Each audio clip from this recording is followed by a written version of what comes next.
Hello guys, welcome back to all of you. कैसे हैं आप सभी? I hope you all are doing well in life. आज हम बात करेंगे रामचरितमानस में उल्लेखित आत्म तत्व के बारे में, जिसे समझना वास्तव में जीवन के लिए बहुत महत्वपूर्ण है। भारतीय दर्शन की वास्तव में ये विशेषता रही है कि आत्मा यानी जीव की सत्ता में विश्वास रखा जाता है।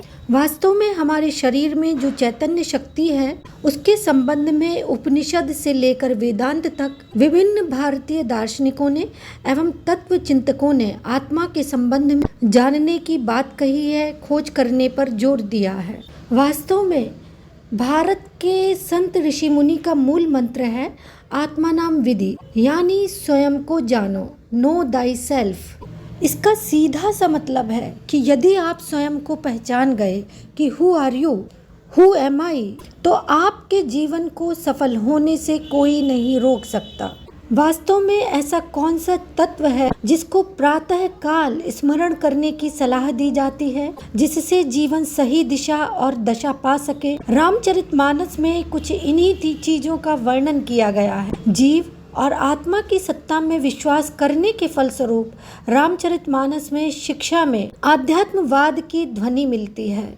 वास्तव में सबके चैतन्य को समझकर देखिए, एक ही तत्व सामने आएगा और वह तत्व है रघुपति भगति, या वह चैतन्य तत्व जो कि राम से संबंधित है। यही कारण है कि हमारे ऋषि मुनि आध्यात्मिक उन्नति के लिए, जीवन को सफल बनाने के लिए रघुपति भक्ति करने का आग्रह करते हैं। उपनिषद से लेकर वेदांत तक, यहाँ तक कि रामचरितमानस में भी जीव और ब्रह्म में कोई भेद नहीं माना गया है तथा आत्म तत्व के अविनाशी होने पर बल दिया गया है, जिसे तुलसीदास ने ईश्वर अंश कहकर चरितार्थ किया है। इस प्रकार आत्मा और ब्रह्म की अभिन्नता को स्वीकार किया गया है। रामचरितमानस में उल्लेखित सोहमस्मी शब्द भी इसी तथ्य को उजागर करता है। रामचरितमानस की भांति वेदांत दर्शन के शंकराचार्य ने भी आत्मा को मूल चैतन्य माना है। वह आत्मा को नित्य और सर्वव्यापी मानते हैं। उपनिषदों में जीवात्मा को नित्य और अजन्मा कहा गया है, और यदि एक दृष्टि से देखें तो जीवात्मा को शरीर, मन, बुद्धि और इंद्रियों से भी परे माना गया है। उपनिषदों में यहाँ तक कहा गया है कि आत्मा ही ज्ञाता है, करता है और कर्म का भोगता है। जीवात्मा का पुनर्जन्म होता है और पुनर्जन्म कर्मों के अनुसार होता है, यानी जैसे कर्म होते हैं उसके अनुसार आत्मा की गति होती है और आत्मा का जन्म होता है।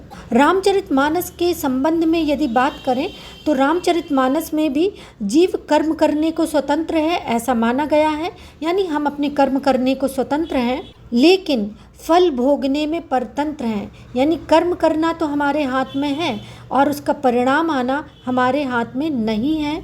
ऐसा तुलसीदास ने अयोध्या कांड में कहा है कि शुभ अरु अशुभ कर्म अनुहारी, ईस देई फल हृदय विचारी। इसके अलावा हर्ष, विषाद, ज्ञान, अज्ञान, अहंकार जीव के विभिन्न धर्म माने गए हैं, और कहा गया है कि हर्ष, विषाद, ज्ञान, अज्ञाना जीव धर्म अहिमति अभिमाना। रामचरितमानस पर न्याय दर्शन का प्रभाव भी परिलक्षित होता है, क्योंकि तुलसीदास ने जब रामचरितमानस का सृजन किया तो उसके पहले उन्होंने वेद, पुराण, उपनिषद तथा सभी आध्यात्मिक और धार्मिक ग्रंथों का अध्ययन किया था। न्याय दर्शन का यह मानना है कि जीव अपने शुभ और अशुभ कर्मों के अनुसार शरीर धारण करता है, और इस तथ्य को रामचरितमानस में पुनर्जन्म के कई उदाहरणों के द्वारा स्पष्ट किया गया है। रामचरितमानस के उत्तरकांड में एक वृतांत आता है जो कि पुनर्जन्म के संबंध में समझने योग्य है कि काकभुशुंडी अपने गुरु का अपमान करता है एवं दुष्कर्म के कारण या गुरु के अपमान के कारण उनसे भगवान शिव नाराज हो जाते हैं और उन्हें फलतः सहस्त्रों जन्म लेने पड़ते हैं। उसमें देवता, मनुष्य और अंत में पक्षी यानी काक की शरीर को उन्हें ग्रहण करना पड़ता है। रामचरितमानस में तुलसीदास जी मानते हैं कि ईश्वर से विमुख जीव, यानी ईश्वर से पृथक जीव, काल, कर्म और स्वभाव के वश में होकर निरंतर भटकता रहता है। वह अपने कर्म के अनुसार जन्म मरण के कष्ट और अनेक योनियों में जन्म लेता है, जिसे रामचरितमानस में तुलसीदास ने यह कहकर प्रतिपादित किया है कि कर्म प्रधान विश्व करी राखा, जो जस करई सो तस फल चाखा। इस प्रकार हम देखते हैं कि रामचरितमानस में जीव को कर्म नियम के अधीन बताया गया है।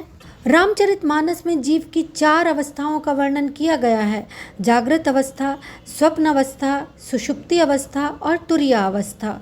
जागृत अवस्था में जीव या जीवात्मा जड़, दुखी और सांसारिक माया मोह में भटकती है। स्वप्न अवस्था में वह सृष्टि करती है और सुषुप्ति अवस्था में जीव अपने चैतन्य तत्व को समझ लेता है और शिव तुल्य हो जाता है। गोस्वामी तुलसीदास ने जीव की तुरीय अवस्था को मुक्त आत्मा के लिए रख छोड़ा है, यानी इस अवस्था में जो जीवात्मा है वो आनंद की अनुभूति करती है। अतः कहा जा सकता है कि जो तुरीय अवस्था है वह सर्वश्रेष्ठ अवस्था है, क्योंकि उसमें जीवात्मा स्वयं को जानती है। इस संदर्भ में तुलसीदास उपनिषद दर्शन की भाषा बोलते हुए दिखते हैं और कहते हैं कि जीवात्मा सुख दुख, राग द्वेष, मान अपमान, लाभ हानि से बधी हुई है। ऐसा वर्णन मिलता है कि जीव एक स्थूल शरीर और एक कारण शरीर से बंधा है तथा पंच तत्वों से निर्मित इंद्रियां और प्राण शक्ति के द्वारा बाह्य शरीर या पंच तत्वों से निर्मित यह शरीर धारण करता है और उसका सूक्ष्म शरीर पंच ज्ञानेंद्रियों, पंच कर्मेंद्रियों, पंच प्राण, मानस तथा बुद्धि से निर्मित होते हैं। रामचरितमानस में जीवात्मा का मनोवैज्ञानिक विवेचन भी किया गया है, जिसमें मनोवैज्ञानिक दृष्टि से देखें तो जीवात्मा को जड़, अभिमानी तथा ईश्वर को विस्मृत करने वाला भी बताया गया है, जिसके कारण वह सुखी दुखी, ज्ञानी अज्ञानी, मानी अभिमानी विभिन्न प्रकार की मनोवैज्ञानिक दशाओं से गुजरता है। ऐसा क्रमशः रामचरितमानस के बालकांड, अयोध्या कांड तथा उत्तरकांड में विवेचित किया गया है। रामचरितमानस में स्पष्ट कहा गया है कि माया के प्रभाव से जीवात्मा कलुषित हो जाती है, जैसे भूमि के संपर्क से जल। इस प्रकार कहा जा सकता है कि जीवात्मा के अपने विशिष्ट गुण होते हैं तथा उसे भी सुख दुख, भले बुरे, अच्छाई बुराई की अनुभूति होती है, जिसे ईश्वर अंश जीव अविनाशी, चेतन अमल सहज सुख राशि, सो मायावश भयउ गोसाई, बांध्यो कीट मरकट की नाई कहकर प्रतिपादित किया गया है। जीवात्मा कर्ता, भोक्ता तथा ज्ञाता होता है, यानी करने वाला, भोगने वाला और जानने वाला। ये जीवात्मा के गुण हैं। वह स्वयं में प्रकाश है, क्योंकि वह ईश्वर का अंश है। एक दृष्टि से देखें तो जीव व्यवहारिक एवं मनोवैज्ञानिक तत्व है, जबकि आत्मा परम और परमार्थिक तत्व है। उपनिषदों के अनुसार जीव और आत्मा में भेद दिखाया गया है। जीव और आत्मा एक ही शरीर में अंधकार और प्रकाश की तरह निवास करते हैं, ऐसा भी वर्णन किया गया है। जीव वास्तव में कर्म फलों को भोगने वाला बताया गया है, सुख दुख का अनुभव करता है, अच्छाई बुराई, मान अभिमान इत्यादि का अनुभव जीव करता है, जबकि आत्मा इन सभी के विपरीत तटस्थ एवं कूटस्थ है। जीव एक अज्ञानी तत्व है, जबकि आत्मा को ज्ञान हो जाने पर वह विभिन्न प्रकार के माया के बंधन से मोक्ष पा लेता है। जीवात्मा कर्म के द्वारा पाप और पुण्य का अर्जन करता है और उसके अनुसार फल भोगता है, जबकि आत्मा पाप और पुण्य से परे है, क्योंकि वह ईश्वर का अंश है। वह जीव में रहकर भी पाप और पुण्य के प्रभाव से सर्वथा मुक्त होता है। यह आत्मा की विशेषता है। रामचरितमानस में जीव अविद्या और माया से ग्रसित है, यानी उसमें अविद्या और माया का प्रभाव पाया जाता है और इसी कारण वह अपने आत्म स्वरूप, आत्म तत्व को विस्मृत कर संसार में भटकता रहता है निरंतर। रामचरितमानस में स्पष्ट कहा गया है कि माया के नष्ट हो जाने पर, अविद्या के नष्ट हो जाने पर जीव का जो तत्व है वह आत्मा रूप में ही रह जाता है, यानी केवल आत्मा ही रह जाता है। रामचरितमानस के अनुसार जब जीव को स्वयं का ज्ञान हो जाता है और वह आत्म स्वरूप को प्राप्त हो जाता है, इसी स्वरूप को तुलसीदास ने तत्वमसि और सोहमस्मि या आई एम डिवाइन फ्लेम कहकर पुकारा है। यानी आई एम डिवाइन फ्लेम इसे इंग्लिश में कहा गया है, जबकि रामचरितमानस में इसे सोहमस्मी या तत्वमसी कहकर अभिव्यक्त किया गया है।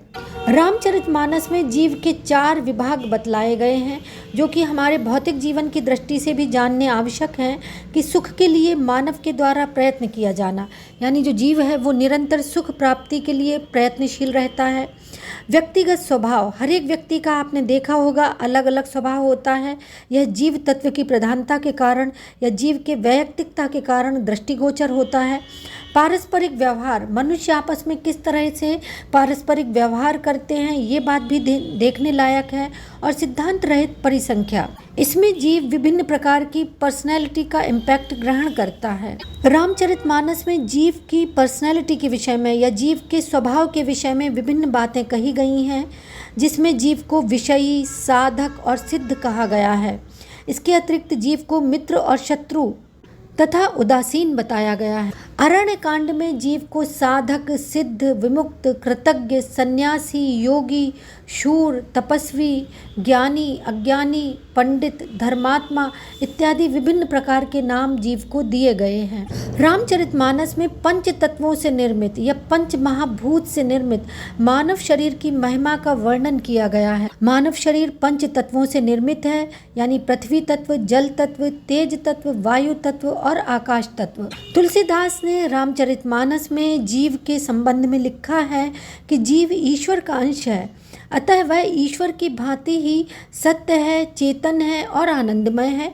यानी जो जीव का वास्तविक स्वभाव है वो आनंदमय है, किंतु वो वास्तव में अपने मूल स्वभाव को भूल जाता है या विस्मृत कर जाता है। जीव और ईश्वर में वास्तव में कोई भेद नहीं है, ऐसा मानस में माना गया है। जीव और ईश्वर में भेद यह है कि जीव ईश्वर का अंश मात्र है और रामचरितमानस में इसे ईश्वर अंश कहकर उल्लेखित किया गया है। यानी विभिन्न प्रकार की जो बातें हैं वो मानस में दृष्टिगोचर हैं।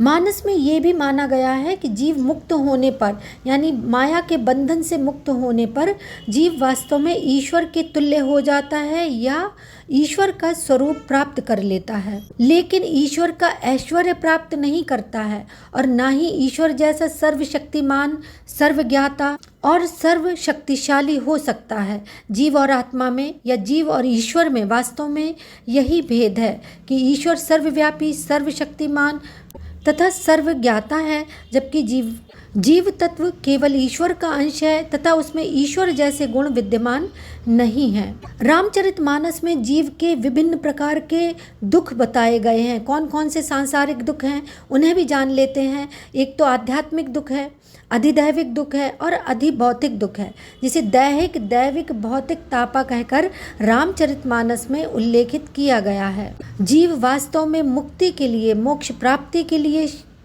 छटपटाता है, पुनः पुनः शरीर ग्रहण करता है और उसके आवागमन का चक्र चलता रहता है।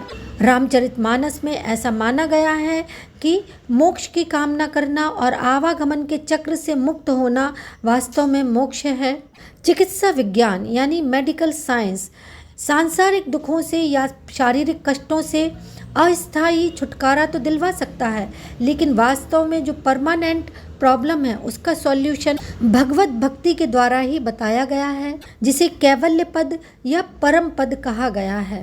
रामचरितमानस में ऐसा माना गया है कि जीव के आध्यात्मिक दुख, अधिदैविक दुख और अधिभौतिक दुख यानी दैहिक, दैविक, भौतिक ताप के नष्ट करने में यदि कोई सक्षम है तो वो केवल ईश्वर तत्व है। कुल मिलाकर ये कह सकते हैं कि रामचरितमानस में यद्यपि जीव अनेक शरीर धारण करता है, अनेक जन्मों के अनेक कष्ट सहता है, लेकिन आध्यात्मिक उन्नति, आध्यात्मिक परामर्श और ईश्वर भक्ति के जो दरवाजे हैं या जो रास्ते हैं या जो मार्ग हैं वो हमेशा उसके लिए खुले रहते हैं, जिससे भव बंधन या सांसारिक बंधन में पड़ा हुआ जीव मोक्ष प्राप्त या मुक्ति को प्राप्त कर सकता है। यानी आध्यात्मिक उन्नति का जो रास्ता है वही उसे सांसारिक कष्टों से मुक्ति दिला सकता है। रामचरितमानस में मुक्ति के अनेक साधन बताए गए हैं, जिनमें धर्म, वैराग्य, योग, ज्ञान, भक्ति इत्यादि प्रमुख हैं।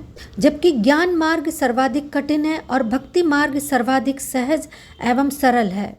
इस तरह से यदि हम अपने जीवन को वास्तविक अर्थों में सही मार्ग देना चाहते हैं तो सर्वप्रथम हमें सांसारिक दुखों को हटाने के लिए या सांसारिक दुखों से मुक्ति के लिए केवल भगवत भक्ति या राम भक्ति ही करनी चाहिए। That's all for today. Thank you for being with us. Thank you.